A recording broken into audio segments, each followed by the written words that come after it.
সেই রাত যখন সে অবন্তিকাকে গুন্ডাদের হাত থেকে বাঁচিয়েছিল, সেই মুহূর্ত যখন সে তার নিষ্পাপ চোখের মধ্যে নিজের ভবিষ্যৎ দেখে নিয়েছিল, সেই প্রথম দেখায় প্রেম যা দুজনেরই হয়েছিল। যদি আমি জানতাম যে সেই মেয়েটি যাকে আমি নিজের প্রাণের চেয়ে বেশি ভালোবেসেছি তাকে আমার থেকে এত বছর দূরে রাখা হয়েছিল, তাহলে মহাকালের কসম আমি সব সীমা পার করে দিতাম। শিবায় দীর্ঘশ্বাস ফেলে নিজের কণ্ঠস্বর সামলে বলল, আমি ওকে কথা দিয়েছিলাম যে ও যখন 20 বছরের হবে আমি ওকে বিয়ে করব। শিবায়ের কানে এখনও অবন্তিকার সেই কথাগুলো প্রতিধ্বনিত হচ্ছিল। আজ তোমার জন্য আমার জীবন বেঁচে গেল। এখন থেকে আমি মহাদেবের কাছে রোজ প্রার্থনা করব যাতে তুমি তাড়াতাড়ি আমাকে নিতে আসো। নিজের ভাবনা থেকে বেরিয়ে এসে শিবাই দীনেশকে জিজ্ঞাসা করল, এখন অবন্তিকা কোথায়? আমি শুধু এইটুকুই জানি যে আজ দুপুরের পর থেকে অবন্তিকা নিখোঁজ। তাকে কোথাও বিক্রি করে দেওয়া হয়েছে, যেমনটা ছোটবেলায় হয়েছিল। তবে তার লোকেশনের আপডেট কিছুক্ষণের মধ্যেই চলে আসা উচিত। এ কথা শুনে শিবায়ের রক্ত টকপক করে ফুটছিল। তখনই দীনেশের সেক্রেটারি দরজা লক করল। May I come in sir? Come in. Sir, আপনি মিস্টার ইয়াশ শতাবতকে কন্ট্রাক্ট সাইন করার জন্য ডেকেছিলেন। তিনি বাইরে আপনার জন্য অপেক্ষা করছেন। কি বলবো তাকে? দীনেশ এক মুহূর্ত সময় নষ্ট না করে বলল, টেল হিম টু ওয়েট। শিবাই সেই সেক্রেটারির কথা শুনে চমকে উঠল। সে সঙ্গে সঙ্গে আন্দাজ করে নিল যে এ সেই ইয়াশ, নন্দিনীর বয়ফ্রেন্ড। কিন্তু এই মুহূর্তে শিবাইয়ের কাছে একমাত্র অবন্তিকাই গুরুত্বপূর্ণ ছিল। মনে হচ্ছিল যেন এই সব কিছু তার বিরুদ্ধে বাজাজ পরিবারের কোনো এক সুপরিকল্পিত ষড়যন্ত্র। কিন্তু শিবাই এখন লোকেশন জানার জন্য আর অপেক্ষা করতে পারছিল না। তার বুক কাঁপছিল অবন্তিকার সঙ্গে খারাপ কিছু না ঘটে যায়। ঠিক তখনই দীনেশের ফোন বেজে উঠল।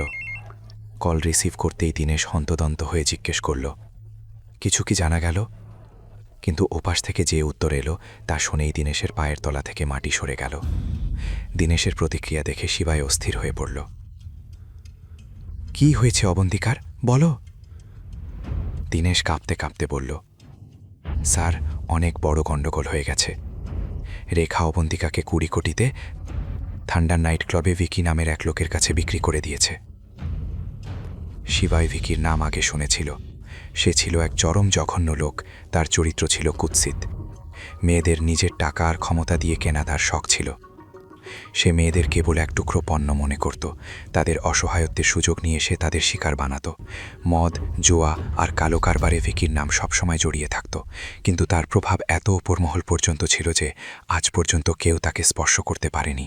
অন্যদিকে অবন্তিকার সামনে বসে থাকা ভিকি তাকে এক ক্ষুধার্ত কুকুরের মতো দেখছিল। অবন্তিকা ওখানকার পরিবেশ বুঝে গিয়েছিল, তাই সে দ্রুত সেখান থেকে বের হতে চাইছিল। কিন্তু ভিকির উদ্দেশ্য ছিল অন্য কিছু। অবন্তিকা ভিকিকে কিছু বলার আগেই ভিকির ফোন বেজে উঠল। হ্যাঁ, ও এসে গেছে। আমার সামনেই বসে আছে। আমার একদম আশা ছিল না যে তুমি এমন সুন্দরী কাউকে আমার কাছে পাঠাবে। যাই হোক, রাখছি। কাল বাড়ি এসে টাকা নিয়ে যেও। ওপাশে একথা শুনে রেখা হাসল। দেখো, আমি পুলিশের কোনো ঝামেলা চাই না। তোমার ডিল, তোমার দায়িত্ব।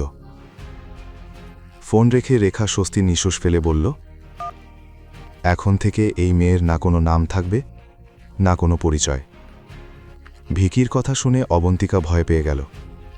ভিকি কাকে টাকা দেওয়ার কথা বলছিল? সে ভয়ে নজর এড়িয়ে নিজের পোশাক ঠিক করতে লাগল। ভিকি বলল, অবন্তিকা, এত দূরে কেন? আমার পাশে এসে বসো। ডিল সাইন করতে হবে তো, তাই না? এ কথা শোনা মাত্রই অবন্তিকার শরীরে এক হিম শীতল স্রোত বয়ে গেল। ভিকির উদ্দেশ্য এখন তার কাছে পুরোপুরি পরিষ্কার। অবন্তিকা আজ আবার এক চরম বিপদে ফেসে গিয়েছিল। হঠাৎ তার মাথায় ছোটবেলার সব স্মৃতি ভিড় করে এলো। কিভাবে রেখা তাকে মারধর করত এবং ঘরের সব কাজ করাত। সে পড়াশোনায় নন্দিনীর চেয়ে অনেক ভালো ছিল, তাই রেখা তাকে গ্র্যাজুয়েশনও শেষ করতে দেয়নি। অবন্তিকা নন্দিনীর চেয়ে বেশি সুন্দরী ছিল, তাই নন্দিনীও তাকে হিংসে করত এবং প্রায়ই কোনো না কোনো ক্ষতি করে তার দোষ অবন্তিকার উপর চাপিয়ে দিত। অবন্তিকা প্রতিটি দিন লাঞ্ছনা আর যন্ত্রণার মধ্য দিয়ে কাটিয়েছে, কেবল এই আশায় যে 12 বছর আগের সেই ছেলেটি একদিন আসবে এবং তাকে নিজের সাথে নিয়ে যাবে। কিন্তু আফসোস, সে কখনো আসেনি। আজ অবন্তিকা মনে মনে ঠিক করে নিয়েছিল যে তার সাথে যদি খারাপ কিছু হয় তবে সে নিজের প্রাণ দিয়ে দেবে। এই ধরনের জীবন সে আর বাঁচতে পারছিল না। অবন্তিকাকে ভিকির কাছে বিক্রি করে দেওয়া হয়েছে। শোনা মাত্রই শিবায়ের চোখে যেন আগ্নেয়গিরি জ্বলে উঠল। রাগে তার চোখ রক্তবর্ণ হয়ে গিয়েছিল, যেন পুরো দুনিয়া জ্বালিয়ে দেবে। তার পুরো শরীর কাঁপছিল। আমাকে এই মুহূর্তেই থান্ডার নাইট ক্লাব যেতে হবে। তাড়াতাড়ি গাড়ি বের করো, ফাস্ট। আর একটা কথা, আজ এখানে যা কথা হয়েছে তা যেন গোপন থাকে। যতক্ষণ না অবন্তিকাকে খুঁজে পাচ্ছি আমি চাই না কেউ আমার আসল পরিচয় জানুক। দীনেশ উত্তর দিল, চিন্তা করবেন না স্যার, আমরা খেয়াল রাখব। শিবায় দ্রুত লিফটের দিকে এগিয়ে গেল, কিন্তু প্রতিটি সেকেন্ড তার কাছে কয়েক ঘন্টার মতো মনে হচ্ছিল। তার শ্বাসকষ্ট হচ্ছিল। অবন্তিকা, আমি আসছি, আরেকটু অপেক্ষা করো। নিজের উপর নিয়ন্ত্রণ হারিও না, সে বিড়বিড় করে নিজের মনেই কথা বলছিল। ঠিক তখনই যশ তার সামনে এসে দাঁড়াল। বাকি গল্প জানতে দেখুন পরের এপিসোড শুধুমাত্র পকেট এফএম-এর ইউটিউব চ্যানেলে। আর শিবাই এক বিনাশাকের সব এপিসোড শুনতে পকেট এফএম অ্যাপ ডাউনলোড করুন এবং বর্ণনায় দেওয়া লিঙ্কে ক্লিক করুন।